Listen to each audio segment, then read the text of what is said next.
Ek hou aan die voor, die wet van die Here, soos wat ons dit vind in Matteus hoofstuk 22, waar die Here Jesus dit vir ons opsom. Daarvan vers 34. En toe die Fariseërs hoor dat hy die Sadduseërs die mond gestop het hulle almal saam vergader. Een van hulle, 'n wetgeleerde, het 'n vraag gestel om hom te versoek en gesê: Meester, wat is die groot gebod in die wet? En Jesus antwoord hom: Jy moet die Here jou God lief hê met jou hele hart, en met jou hele siel, en met jou hele verstand. Dit is die eerste en groot gebod. En die tweede wat hiermee gelyk staan: Jy moet jou naaste lief hê soos jouself. Aan hierdie twee gebooie hang die hele wet en die profete. Kom nou en laat ons die saak uitmaak, sê die Here. Al was julle sonde soos skarlaken, dit sal wit word soos sneeu. Al was dit rooi soos purper, dit sal word soos wol. As julle gewillig is en luister, sal julle die goeie van die land eet, maar as julle weier en wederstrewig is, sal julle deur die swaard geëet word, van die mond van die Here dit gespreek. Bekende woorde van Jesaja 1 vers 18 tot 20, waar die Here vir ons sê: Solank as wat jy dink jy kan op jou eie reg kom, dan hang hier die swaard van God bo jou kop. As jy dink jy kan jou eie krag self doen, self red, self leef soos wat jy dink goed is, dan is daar die swaard oor jou kop. Maar daar is 'n uitkoms.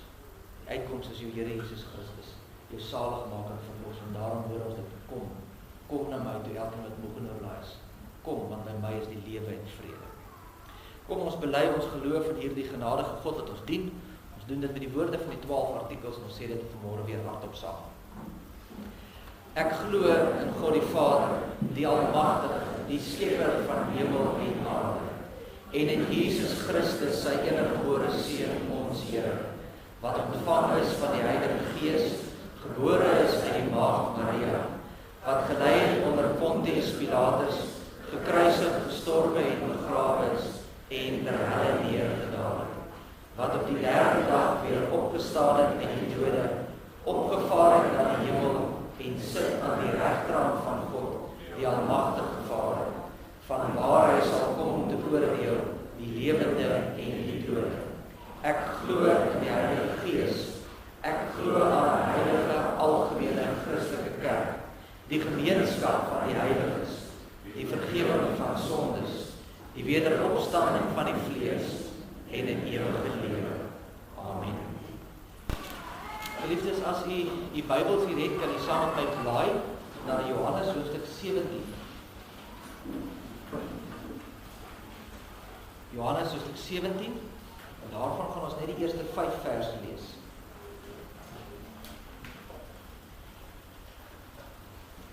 Voordat ons saam lees uit die woord van die Here, kom ons bid saam en vra dat die Here ons ook sal seën hier by die antwoord van sy woord.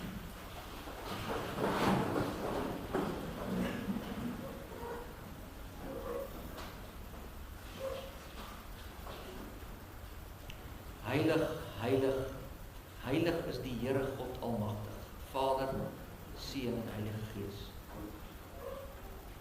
Here, voor u, die drie-enige God, kom buig ons vanmôre in aanbidding, in dankbaarheid, met vreugde in ons harte.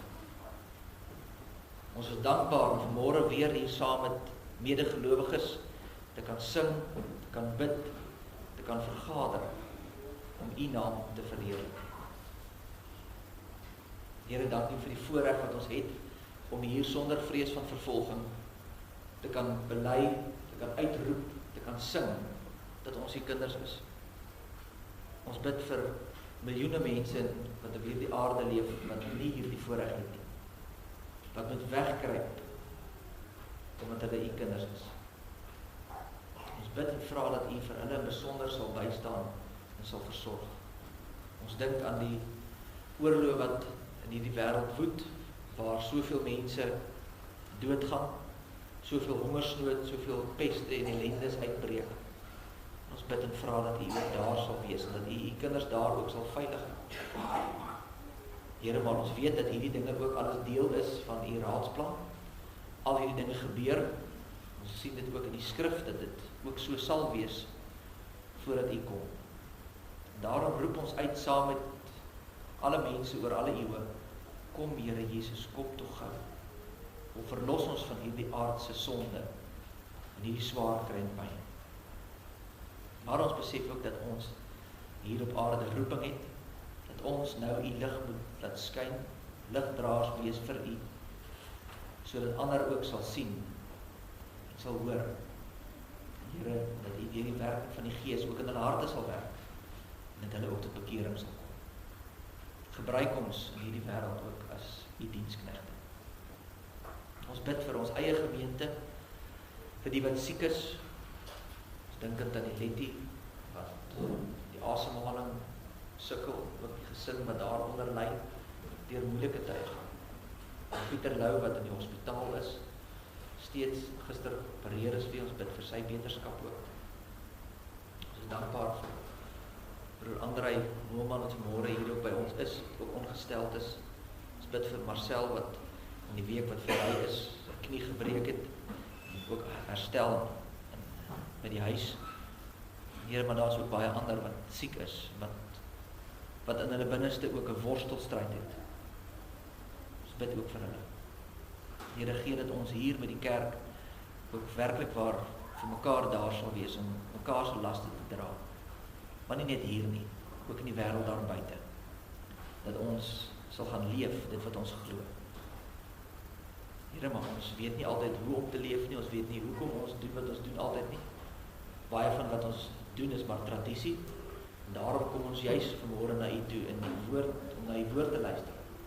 Dat u ook vir ons sal skool, dat u vir ons sal sê wat in die woord aangaan en hoe ons dit moet verstaan. En wil u dan nou met ons wees in hierdie tydjie, breek vir ons die woord oop deur die werking van die Gees. Maak dit vir ons verstaanbaar. Ons bid dit in Jesus naam. Amen.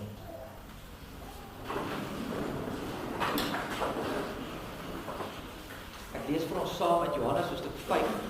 Nee, Johannes 17 vers 1 tot 5. Ons begin daar by vers 1.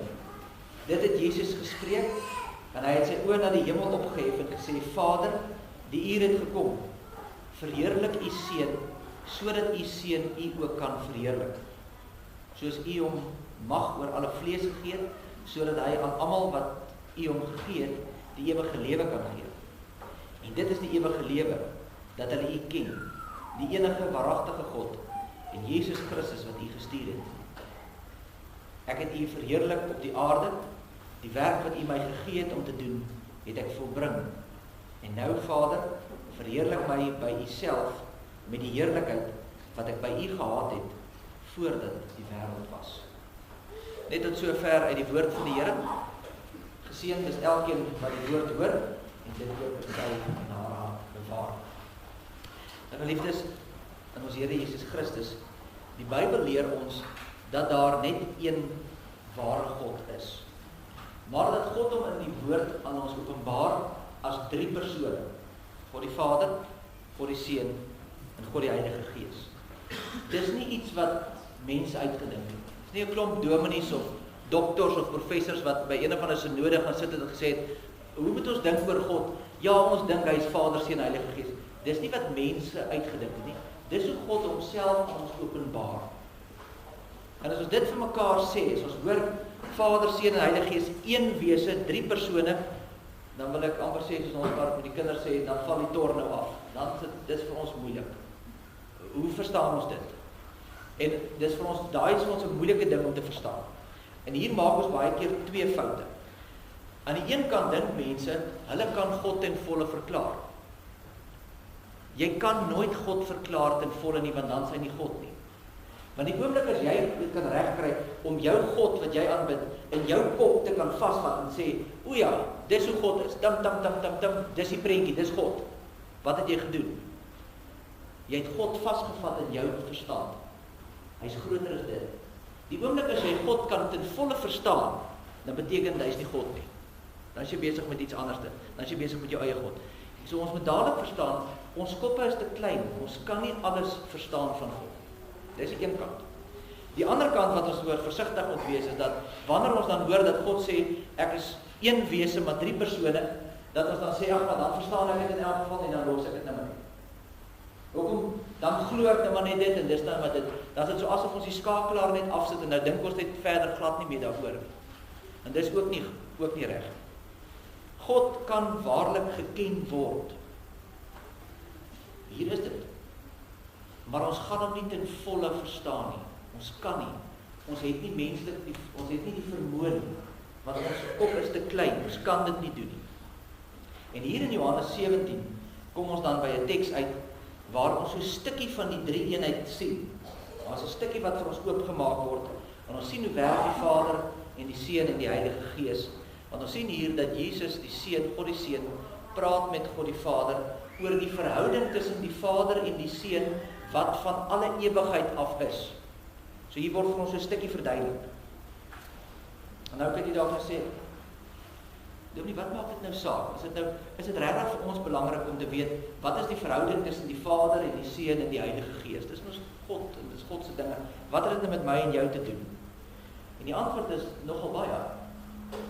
Want as God die Vader, Seun en Heilige Gees die wêreld geskaap het, dan dra die wêreld die karakter van God. God het dit geskape, hy is die middelpunt, hy is die hartjie van dit alles. En as jy wil weet hoe om hier te leef, dan moet jy verstaan wat in die middel aangaan. Dit gaan jou help om die wêreld en jou lewe te verstaan as jy die drie eenheid verstaan. So kom ek stel dit dalk so. Wat leer ons teks vanmôre ons met die drie eenheid? En wat beteken dit vir my in jou lewe? As dit nou 'n lelike uitdrukking gebruik, so what? Wat is die so what? Wat beteken dit vir my? En dis waarby ons vanmôre gaan uitkom. En ek wil dit graag doen aan die hand van 'n woordjie. Ek weet nie of jy dit opgelet het toe jy saam met my gelees het nie. In die teksgedeelte sal jy sien daar's 5 keer wat dieselfde woord gebruik word, dis die woordjie heerlikheid. Ek wil graag daarby so 'n bietjie stil staan. Want Jesus gebruik hier die woordjie heerlikheid in 'n verlede en in die hede. En as ons daarby stil staan, gaan ons 'n bietjie iets verstaan van die drie eenheid en ons gaan iets verstaan van hoe behoort ek en jy te leef. Kom ons begin by die verlede heerlikheid. Vers 1 sê, Vader, die uur het gekom, verheerlik u Seun, sodat u Seun u kan verheerlik. Wat jy dadelik moet raak sien is, die Vader verheerlik die Seun verheerlik die Vader. Daar's tussen die Vader en Seun. Vers 5, verheerlik my dan by u self met die heerlikheid wat ek by u gehad het, voordat die wêreld bestaan het. So nog voor enigiets gebeur, nog voor daar iets geskape is wat ons vandag hier sien, enige mens of enige ding hier geskape is, was daar al reeds hierdie verhouding en het God die Vader en God die Seun mekaar verheerlik en geken en lief gewees vir mekaar. En as jy gaan kyk na Johannes hoofstuk 16, die vorige hoofstuk in vers 14, dan sien jy die Heilige Gees was ook daar selfde ding. Hy sê, Jesus sê, die Heilige Gees verheerlik nie homself nie, maar hy verheerlik die Seun. So, van alle ewigheid af, nog voor daar enigiets was die Vader, die Seun en die Heilige Gees daar. Hulle het mekaar verheerlik, hulle het van begin af, van alle ewigheid af, eer hulle mekaar, bemin hulle mekaar, verlustig hulle mekaar, in mekaar, verheug hulle in mekaar. En as dit dan so is, dis nou, ek weet dis baie vir die kinders, julle moet maar vir julle ouers vra om vir hulle te verduidelik, want dit is 'n bietjie moeiliker vanmôre. So oor moeilike goed preek, dan moet die ouers my help. Jy kan uiteindelik sê, maar wat maak dit saak? Maak dit nou regtig saak? Wat gee dit om wat God gedoen het voor die wêreld geskaap is? Vader, Seun, Heilige Gees. As dit so is, dan is daar 2 implikasies wat jy moet raak sien. Die eerste ding is dat liefde is belangriker as mag. Liefde is oneindig belangriker as mag. Hoekom? Dink vir 'n oomblik. As God nie 3 persone was, as God net 1 persoon was, kom ons sê daar was nie Vader, Seun en Heilige Gees, daar was net Vader. Sou God nooit liefde geken het voordat hy ander persone geskep het nie. Want dit is net hy. Want liefde is mos iets wat ons tussen mekaar het. Tussen 2 persone is daar liefde. As God net 1 persoon was, sou hy wel die mag gehad het om ander persone te skep en dan sou daar liefde gewees het, maar wat sou die kern gewees het? Mag. Dit sou die kern van God wees, die begin van die heelal. Alles gaan boem, gaan oor mag. God het die mag om te skep en nou kan hy lief hê. En nie net dit nie. As God net 1 was, dan sou hy ook nie geweet het wat dit beteken om liefde tussen dieselfde of die gelyke mag te ken nie. Want hy sou God wees en dan skep hy iets En dan kan daar liefde kom, maar dis nie op gelyke vlak nie, want God is God en dit is 'n skepsel. So daar sal nooit op gelyke vlak daai liefde gewees. So met ander woorde, liefde sou sekondêr wees, liefde sou opsioneel wees. Mag sou die belangrikste ding in die wêreld gewees het. Jy kon die mag uitoefen, en as hy die mag uitgeoefen het, kon hy liefde kry. Die Christendom glo dat God die Vader, God die Seun en God die Heilige Gees van die begin af daar was en mekaar geken het en vir mekaar lief gehad het. Dit beteken, liefde was daar nog voordat iets geskaap is. Nog voor mag gebruik is om iets te skape wat ons sien, was liefde daar. Liefde tussen die Vader, Seun en Heilige Gees. Nou ek lê 'n bietjie klem daarop, want ek wil vir julle daarop wys, as jy gaan bietjie weier lees, en jy gaan kyk na die antieke wêreld, en jy gaan kyk na die wêreldbeskouing in die verlede, die ou mense, hoe het hulle gedink oor waar het alles vandaan gekom, want onthou, alle godsdienste en alle kulture het maar 'n skepingsverhaal, almal het 'n manier hoe hulle dink, hoe dit begin, en as jy gaan kyk na die antieke wêreld, hoe het hulle gedink, waar het alles begin, dan sal jy sien, dit is altyd 'n persoonlike mag, dit gaan oor mag, en daar was 'n persoonlike stryd. Byvoorbeeld, as jy dink aan die Babiloniese skepingsverhaal, hoe hulle dit gesien het, die Babiloniërs, hulle het gesê, daar was 'n groot magstryd tussen die gode, en die god Marduk het teen die godin van Tiamat beklei, en hy het haar doodgemaak, en van daar af het die skepping ontstaan. Dis nou maar hoe hulle gedink het. As jy gaan kyk na die Noorse mytes, dis nou die Vikings en daai man en daai die koue wêreld het, hoe dink hulle, hoe het hulle gedink, waar kom alles vandaan? Hulle het weer gepraat van die reuse, en daar was hierdie groot reus, Ymer, en hy het gesterf, en uit sy liggaam uit het die wêreld ontstaan. So daar was altyd 'n stryd geweest, hy is doodgemaak, en dan het iets ontstaan daaruit. Dit was 'n persoonlike magstryd, en uit dit uit het die wêreld begin. Dis die antieke wêreld. Hoe dink die moderne wêreld? Baie dieselfde. Dit is net nie meer 'n persoonlike mag nie, hulle dink aan 'n onpersoonlike mag. Mense vandag glo aan 'n Big Bang, dis geweld, bam, mag. En daar spring alles in die wêreld tot stand. So dis dieselfde beginsel. Die een het net geglo dis 'n persoonlike stryd, die ander het gesê dis 'n onpersoonlike stryd, maar albei glo dat mag en geweld was die oorsprong van alles. En daarom is almal so behep oor mag. Want as ek mag het, dan het ek beheer. Dis hoe mense werk, dis hoe ons koppe dink. Dis die sonde in ons soek mag. Dis net die Christendom wat sê nee. Mag is nie die beginpunt van alles nie. Liefde is die beginpunt van alles. Dis die hartjie van die hele skepping. Geen ander wêreldbeskouing sien liefde as die oorsprong van alle dinge nie. Liefde is die diepste werklikheid wat daar is. Dis wat die Bybel ons leer. En diep binne in jou weet jy dit ook. Want as jy op jou sterfbed lê en jy dan al die geld in die wêreld en jy het monumente wat jou name dra, maar daar's niemand rondom jou nie. En jy lê daar vinger alleen met al jou geld en al jou monumente rondom jou, dan gaan jy tot die besef kom, weet jy wat, dit was net nie die moeite werd nie. En jy sal heeltemal reg wees. Nog niemand het op sy sterfbed gelê en gesê, "Joh, ek wens ek het meer tyd by die kantoor spandeer." Gebeur net nie. Want jy besef, die lewe gaan oor verhouding. En dit gaan oor liefde. En nie mag en status nie. En die oomblik as jy mag en status of enigiets anders in die middelpunt van jou lewe sit, as dit belangriker word as liefde, dan gaan jy eintlik by die punt uitkom waar jy sê, die lewe is net 'n gejaag.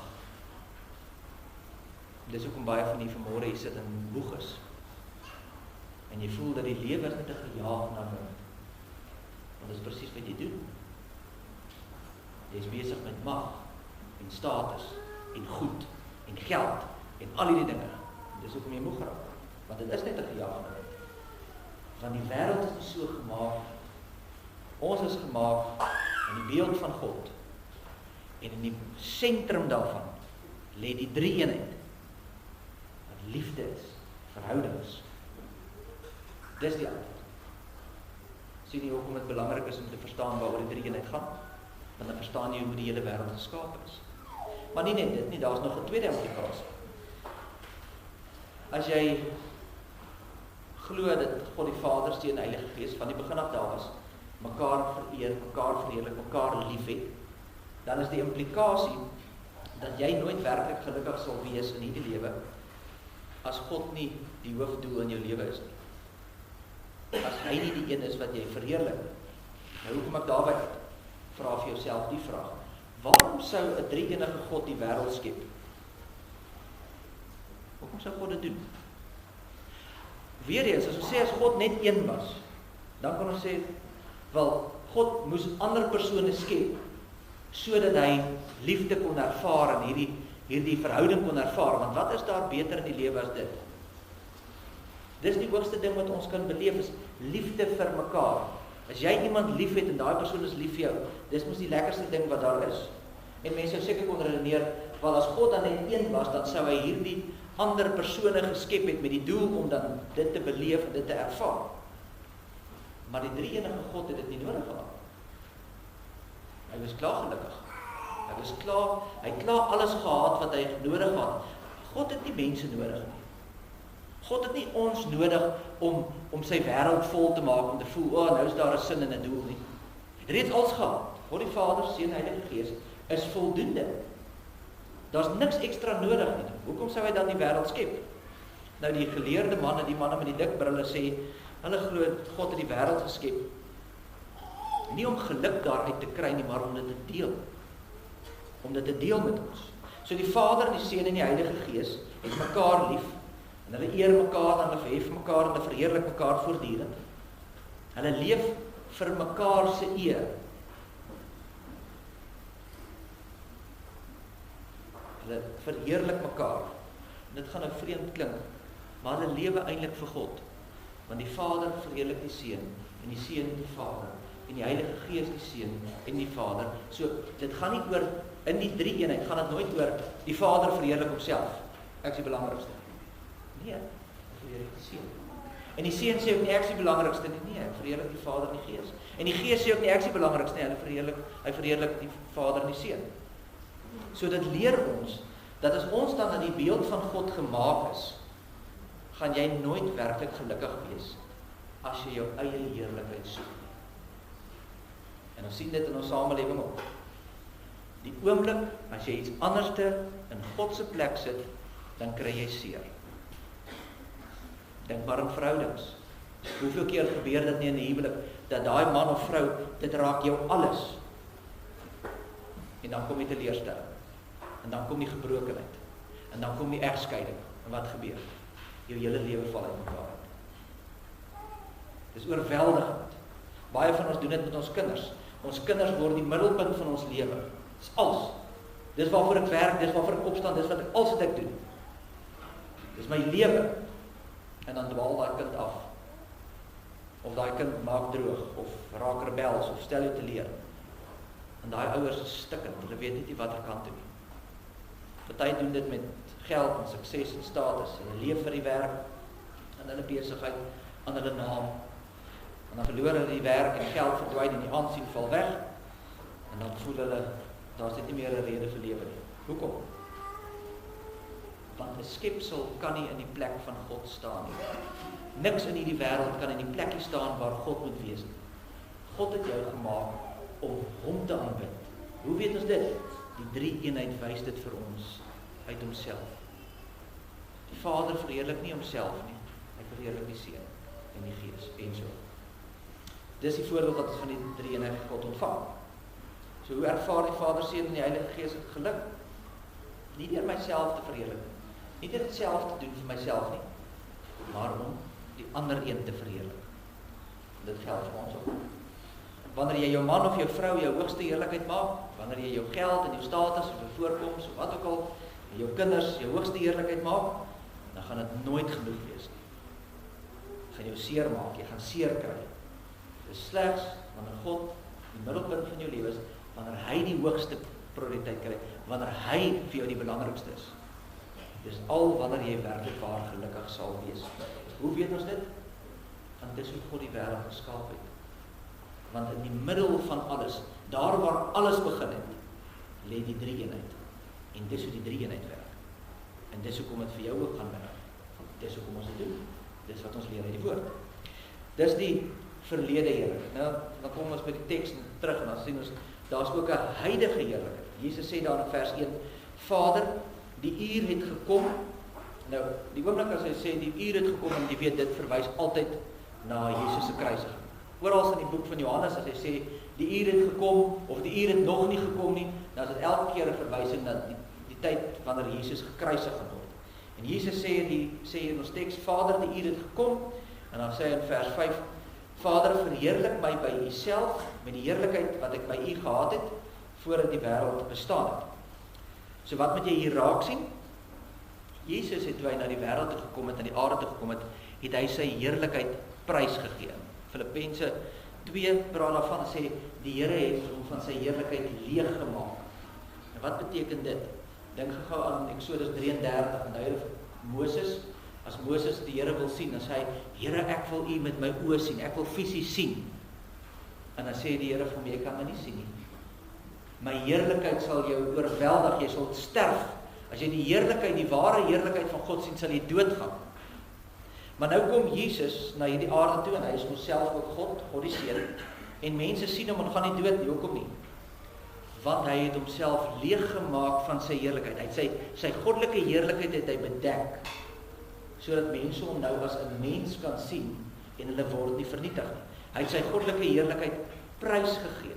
Hy het uit die hemel uit sy heerlikheid vir ons toegehou, sodat hy by ons kan wees, en aan ons kan openbaar wie en wat God is. So hy het homself leeg gemaak van sy heerlikheid, minder gemaak. Maar dan gaan Jesaja 53 selfs verder, en daar staan, dat hy geen skoonheid sou hê, dat mense hom sou begeer. Daar staan dat sy aangesig sou so vermink word, dat mense nie eens na hom sou kon kyk nie. Jy het dit al seker gesien, ook as iemand val, veral lees dan met die videoetjies op YouTube, en hulle nogal geneig om sulke video's te maak van mense wat van 'n fiets afval. Die party van daai groep ken net, jy kan dit nie, jy wil dit nie sien nie, dit lyk te seer. Jy wil nie daarvoor kyk as iemand seer kry nie. Dis die gedagte wat Jesaja sê. Hy gaan daar in die kruis hang, en mense sal nie eers vir hom wil kyk nie, dit maak te seer. So toe Jesus na die aarde toe gekom het, het hy nie net sy goddelike heerlikheid prysgegee, dit versluier of dit toegemaak, sodat ons hom kan sien nie. Hy het dit nie net leeg gemaak nie, maar toe hy daar aan die kruis hang, is hy geslaan, dat hy onherkenbaar was. Skaal uitgetrek, hy het nie meer waardigheid of die voorkoms van 'n gewone mens gehad nie. Hy het met ander woorde al sy heerlikheid verloor. Maar nou sê Jesus hier in Johannes 17, ek wil daardie heerlikheid terug hê, Vader. En nou dink ons baie keer as ons dit hoor, dan dink ons, die Here sê vir die Vader, ek gaan nou gekruisig word, en ek gaan nou pap geslaan word, en ek gaan al hierdie dinge gaan nou met my gebeur, ek gaan nou mishandel word, en ek gaan nou onherkenbaar wees. Maar as al hierdie dinge verby is, dan moet U asseblief my weer verheerlik. Maar dis nie wat die teks sê. Kyk wat sê die teks. Jesus sê, verheerlik my nou. Nou wat beteken dit? Dit beteken dat die openbaring van God se heerlikheid kom nie na die kruis nie. Dit kom juis in die kruisiging. Dis waar ons dit gaan sien. Wat Jesus hier sê, is dat God se heerlikheid aan ons geopenbaar word, juis aan die kruis. Op 'n besondere manier wat ons nog nooit gesien het. Dis asof daar 'n dimensie oopgaan. Nie dat God verander het, hy het nog altyd dieselfde gebly. Maar as asof iets oopgaan en ons sien vir die eerste keer iets van God wat ons nog nooit voorheen gesien het nie. Dis wat hy sê. Met ander woorde, Jesus sê, die hoogste openbaring van God se heerlikheid wat daar is, kom nie as die kruis verby is en hy vaar op na die hemel nie. Die hoogste openbaring van God se heerlikheid sien ons in die kruis. Juis in die skande. God se heerlikheid word daar die duidelikste gesien. Wie sê, wat beteken dit? Hoe is dit nou moontlik? Dink so daar. Daar's geen groter skoonheid om te sien hoe iemand sy skoonheid prysgee om iemand anders te mooi te maak. Daar's geen groter heerlikheid om te sien hoe iemand sy heerlikheid prysgee om iemand anders te verheerlik. Dink net, wat was Jesus besig om die kruis te doen? Vers 4 staan daar, die werk wat U my gegee het om te doen, het ek volbring. Wat se werk? Wat het die Here gedoen aan die kruis? Hy sterf aan die kruis om jou mooi te maak. Dis die werk wat hy doen. Daar's baie mense wat uiterlik baie mooi en aantreklik is, maar baie van die mense, ek ken dalk sulke mense, baie mooi aan die buitekant, maar binnekant is dit nie baie mooi nie. En wat die Bybel vir ons kom sê is, weet jy wat, nie een van ons is baie mooi in die binnekant nie. Ons is almal lelik in die binnekant. Maar in die kruis het Jesus lelik geword. En hy het ons sondes gevat, en hy het ons straf opgevat. Hy word 'n sondaar genoem wat hy nie is nie. Hoekom? Sodat sy skoonheid vir jou gegee kan word. Sodat jy aanvaarbaar kan word, sodat jy nou na God kan gaan en in 'n verhouding met God kan leef. En daar's niks mooier, niks heerliker as iemand wat sy heerlikheid opgee vir iemand anders. Daar's niks mooier as iemand wat sy grootheid vir iemand anders te gee. Daar's niks mooier as iemand wat sy skoonheid weggee om iemand anders te mooi te maak. En daarom leer die teks ons dat die hoogste heerlikheid wat in ons openbaar word deur God, van God, is juis aan die kruis. En daar sien jy wat God vir jou doen. Nou wat beteken dit dan? Dis nou die teks. Nou wat beteken dit vir my en jou nou vandag? Ons het nou gehoor, verstaan nou, wat beteken dit vir my en jou? In die eerste plek beteken dit diensbaarheid. As ons kinders van God is, dan leef ons nie meer vir onsself. Dan gaan dit nie meer oor wat is my wil nie, maar wat is u wil. Dan gaan dit oor nie wat kan ek kry nie, maar wat kan ek doen. Dit beteken dat jy nou nie meer jouself eerste stel, dat jy jouself nie verhoog nie. Hoekom nie? Want dis die voorbeeld wat God vir ons gee. Dis hoe 'n gelowige behoort leef, want dis hoe die Vader, die Seun en die Heilige Gees ook leef. Verheerlik nie homself nie, maar die ander persone in die drie-eenheid. En toe Jesus aan die kruis gesterf het hy vir ons kom wys wat nog altyd waar was, wat nog altyd in God se hart was, opofferende liefde. En daarom leer ons, die ware grootheid lê nie daarin dat jy jou eie grootheid soek nie, maar dat jy ander mense se grootheid soek. Die enigste manier om jou werklik te vind, is om nie die hele tyd op jouself te fokus nie, maar om jouself se prys te gee en vir ander te leef.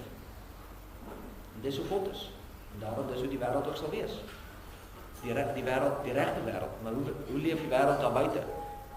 Die ongelowiges, wat sê hulle vir jou? Hulle sê, stel jouself eers. Verheerlik jouself, bevorder jouself, beskerm jouself, verhef jouself. Weet jy hoekom dit so baie seer? Want dis presies wat gebeur daar buite en ons doen dieselfde. Dis hoekom jy so seer dit in jou lewe, want ons doen dit soos die wêreld. En ons beweeg weg van die kern van die skepping af. Die skepping is nie so gemaak nie. Die kern is liefde en diens en omgee. Nie wat kan ek kry en hoe kan ek op ander trap nie. En solank as jy in hierdie dele van hierdie buitese wêreld leef en soos hulle maak, gaan jy die hele tyd seer kry. In jou verhoudings, met jou kinders, met jou geld, met jou voorkoms, wat ook al vir jou belangrik is. En daarom moet jy terugkom na die kern, na die drie-eenheid. Dit moet ons ook dadelik vir mekaar sê, om diensbaar te wees en liefde te betoon aan ander beteken nie jy laat mense op jou trap nie. Dis 'n ding wat ons soms nie lekker verstaan nie. Ons dink, ek is nou diensbaar, nou moet ek net niks sê nie en ek moet maar net ekskuus, dit jammer ekskuus. Dis nie wat Christendom is. Dis nie wat die Here van ons sê nie. Diensbaarheid is om te doen wat reg is. En baie keer is dit beteken dit dat jy moet beklei vir die regte ding. Baie keer moet jy mense konfronteer. Nou ek weet daar is baie mense wat lief is vir konfrontasie. Hulle moet leer om nie te beklei. En as daar mense wat bang is vir konfrontasie en hulle wil tog nooit beklei nie. En hulle moet leer om te sê, weet jy wat, dis ook nie altyd reg. Jy kan nie net altyd net stil bly en sê, ag, ekskuus, jammer, ek leef nie. Daarom diensbaarheid beteken doen die regte ding. Staan op vir wat reg en goed en waar is. Die beginsel wat deur dit alles vloei is, die eie ek met prys gegee word. Hoekom? Dis wat ons leer by God. God die Vader staan nie op en hy verheerlik homself nie. Hy verheerlik die Seun en die Gees. En die Seun verheerlik nie homself nie, hy verheerlik die Vader en die Gees. En die Gees verheerlik nie homself nie, hy verheerlik die Vader en die Seun. Dis die voorbeeld. En 'n tweede implikasie, behalwe dat ons bediensbaar wees, moet jy ook weet dat jy sal nooit werklik ware dienaar word as jou hart nie verander nie. Niemand van ons wil dit doen nie. Nie een van u sit vanmôre hier en uit jouself uit sê jy, "Jo, ek wil ander mense dien nie." Hoe kan ek die minste wees sodat jy meer kan wees? Niemand van ons dink uit onsself. Ons geen mens nie. Niemand sê, "Ag, kan ons bietjie jou sin vir jou gee dan hoef ek nie my sin te kry nie." Dit kom nie natuurlik vir ons nie. Jou hart moet verander word, want dis die sonde wat in jou leef. Dit voel altyd baie lekker op die kort termyn om selfsugtig te leef, maar uiteindelik gaan jy pak slaag kry. Hoekom? Want jy leef teen die hele wêreld en die hele manier van die skepping, hoe God die skepping gemaak het met hom as middelpunt van dit als liefde en diensbaarheid. As jy selfsugtig is, leef jy teen die grein van die wêreld in, en daarom kry jy seer die hele tyd. Dis nie die hart van die heelal. So hoe kry jy dit reg? Die enigste manier jy dit gaan regkry om te doen wat jy behoort te doen is, jy moet sien en verstaan dat Jesus Christus vir jou in die kruis gesterf het. Dis al ding wat 'n mens se hart kan verander. Dis al wat jou sal nederig maak en jou sal wegdraai van jou selfsugtigheid. Dis wat jou bevry van die behoefte om die hele tyd eerste te wees. En daarom sal jy nooit gelukkig wees nie. Maar jy sal nooit vrede vind in jou hart nie. En jy sal nooit tevrede wees met wat jy het nie.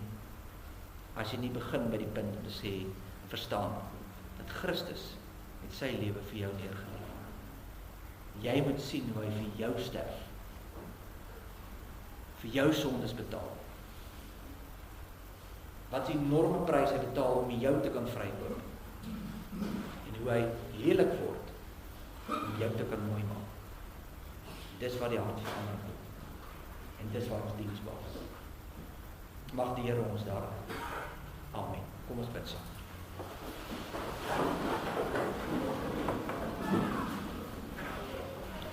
Almagtige God en Hemelvader, Here, wanneer ons U woord open en ons kom by dele soos die wat vir ons maar baie moeilik is. Ons menslike verstand kan nie. Ons kan nie die grootheid en die almag en die heerlikheid van U verstaan ten volle nie. Maar dankie dat ons U kan ken. En dankie dat U in die woord U self aan ons openbaar, dat ons 'n klein venstertjie kan oopmaak om te sien hoe dit werk en hoe die wêreld in mekaar gesit is en hoe ons behoort te leef. Here, help ons om dit te gaan doen.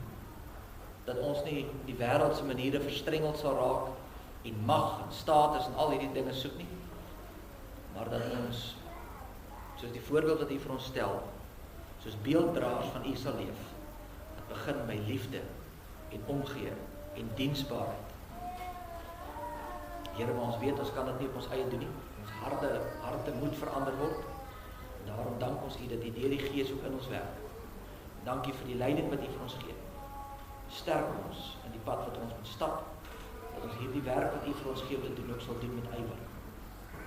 Here, verlig U ons deur die Gees en lei ons elke dag. Ons bid dit in Jesus naam. Amen.